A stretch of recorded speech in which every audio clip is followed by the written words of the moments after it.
Good morning, beautiful person. Greetings from becoming spring-like again, Winnipeg.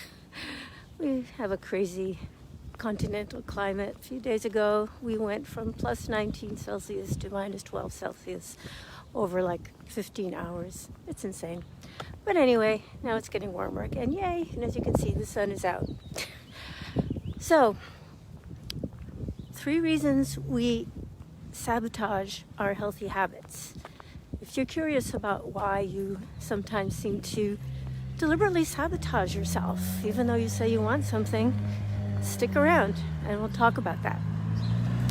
So let me just introduce myself in case you don't know me. My name is Hadassah Vittar. I'm a life coach and a wellness advocate, and I help beautiful people like you create well-being. And why do I do this? So my mother passed away at the age of 69 from complications of diabetes, and she never got to see my kids grow up. And it wasn't because she didn't know how to take care of herself, because of course she did. She just had other priorities until it was too late.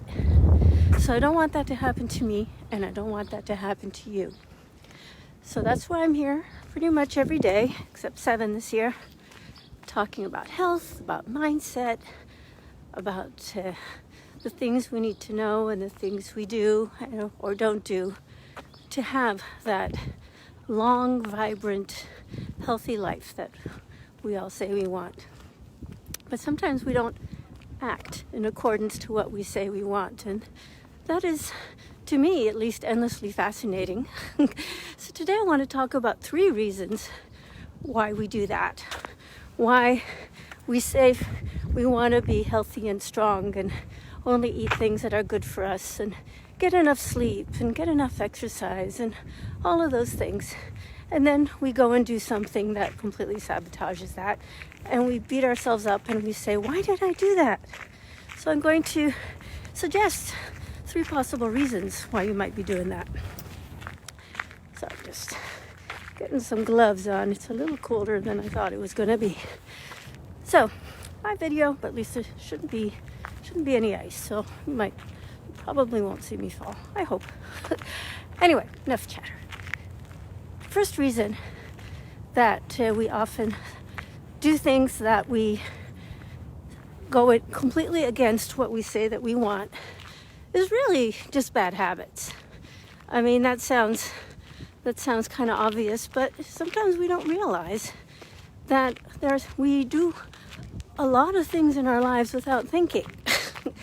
There's a lot of just automatic stuff. I'm sure you've all experienced that unsettling feeling when you realize you've driven from A to B, whether that B is home or work or school or someplace that you go often, and you have absolutely no memory of driving there, and yet you must have navigated traffic and all the things, and yet you don't remember doing it because you did it completely automatically out of habit. So that's the kind of thing. Habits are incredibly powerful, and that is the sort of thing that can sabotage your good intentions. You need to be aware and pay attention to what you're doing. If you find yourself, it's a certain time, I'm just going to go and grab a bag of chips, maybe don't, okay? You can break habits. It's not the easiest thing in the world. I recommend Atomic Habits by James Clear. It's really helpful in replacing bad habits. So the first reason that you might be sabotaging your healthy habits could simply be that you are on automatic pilot and you're doing things without thinking. So stop and think for a minute before you do something. The second reason might be that you are mistaking one need for another. That's a little more subtle. But I mean, this is something that catches me. Here I have so much experience. I spend so much time talking about these things, and it still catches me.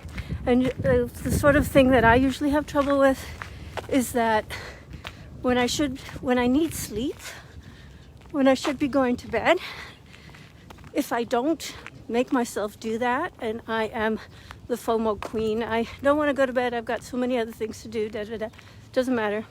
If I don't, then I'm going to find myself really craving carby stuff.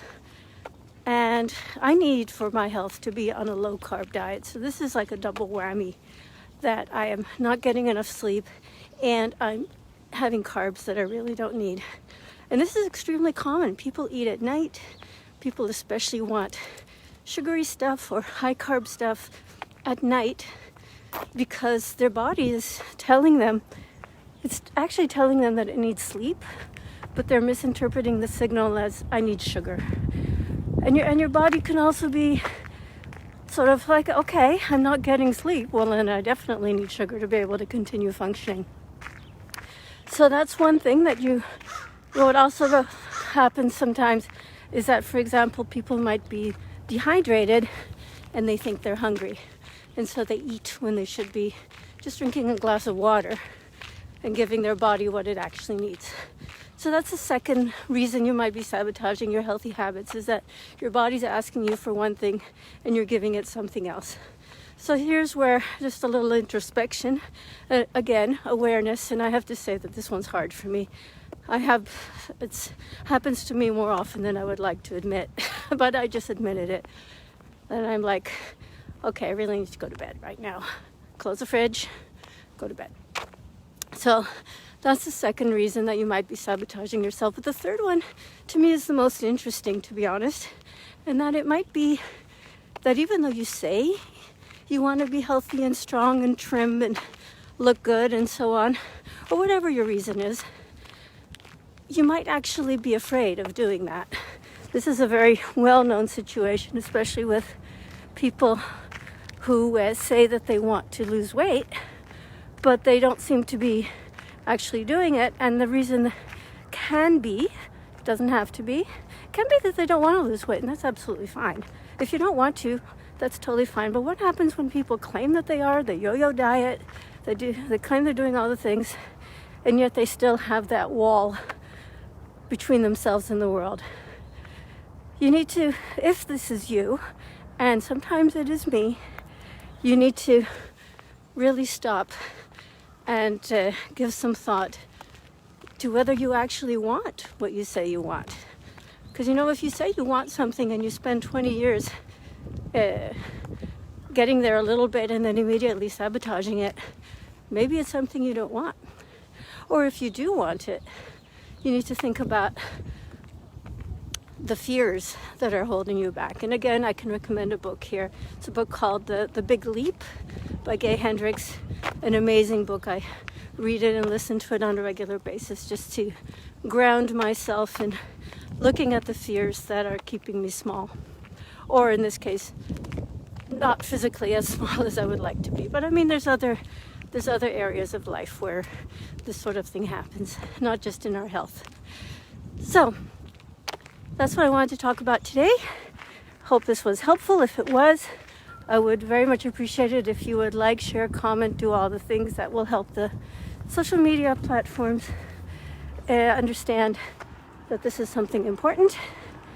And also, just a reminder, in this stressful time, I have made a PDF with 7 of my favorite stress busters, because stress is a huge issue nowadays with everything that's going on. So I made a list of my 7 of my favorite stress busters. Number 6 in particular has been really life-changing for me. So if you would like to have that, just drop me a message and I'll be happy to send it to you. And you have a great day. Talk to you again tomorrow. Bye.